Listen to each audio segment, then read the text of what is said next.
Hi friends, it's Gwen. Welcome back to my channel. I'm sorry if there's a little background noise. We're going to go ahead and power through this review because I am behind on reviews and I really just need get these out to you. Also, my puppy is being a little busybody right now. I have her on the seat beside me, so hopefully she'll be calm throughout this video. If not, I may be holding her throughout. So today's review is going to be The Sun Is Also a Star by Nicola Yoon. This is the second book by Nicola Yoon. Of course, the first was Everything by her.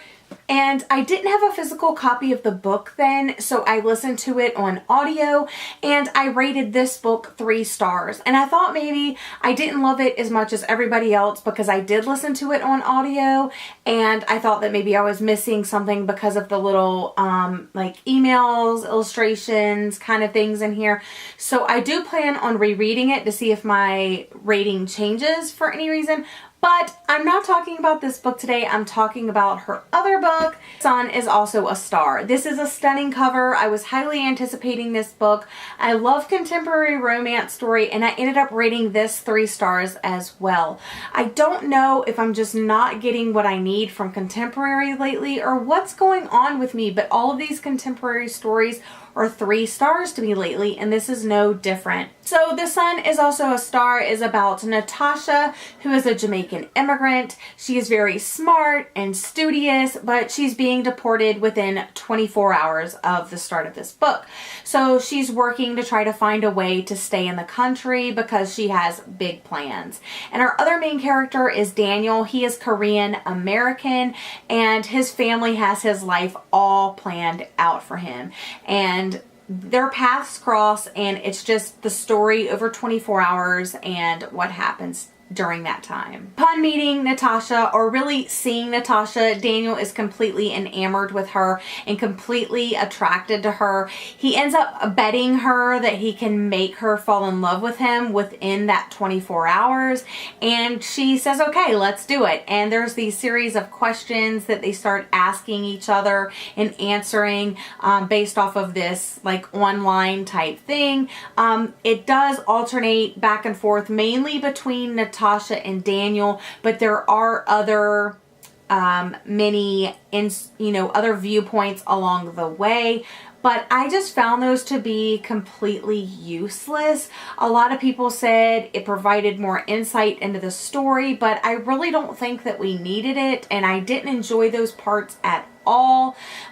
Some of them were from like the universe itself or the city, or I don't know. It was completely weird and not needed in my opinion. I thought that it was a cute romance. I thought that I loved the diversity aspect, having not 1 but 2 persons of color as main characters, and of course their families were in there as well.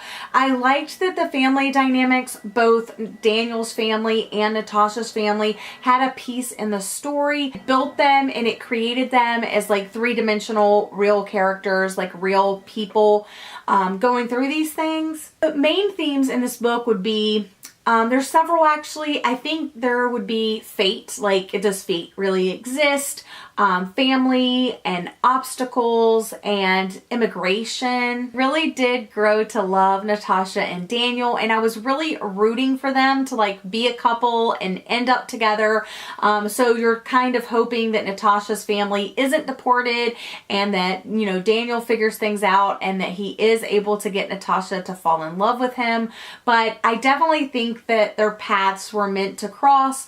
I liked the idea of, did fate bring them together, or you know, something like that. But overall it was a 3-star read for me. It does go very quickly. You could probably read it in one sitting if you have a couple of hours set aside uninterrupted. But yeah, I enjoyed it. I really liked it. I will continue to pick up works from Nicola Yoon, but for some reason these aren't like my favorite contemporary books for any reason.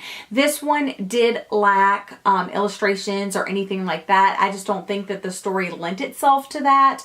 I was impressed by the ending. It didn't take the typical ending that you may have expected. So there are things about her writing that I really like. She doesn't take the, you know, the tropey way out of things. So that's it for this review. I do have Charlie right here in my lap. She's quite crazy and playful right now. But I hope you've enjoyed this review of The Sun Is Also a Star by Nicola Yoon. If you have any other questions about the characters or the setting or anything, just ask me in the comment section down below. Of course, my attention is quite divided right now, but that's all I have for you today. I hope you've enjoyed this quick review and my thoughts, and I'll see you again in my next video. Bye!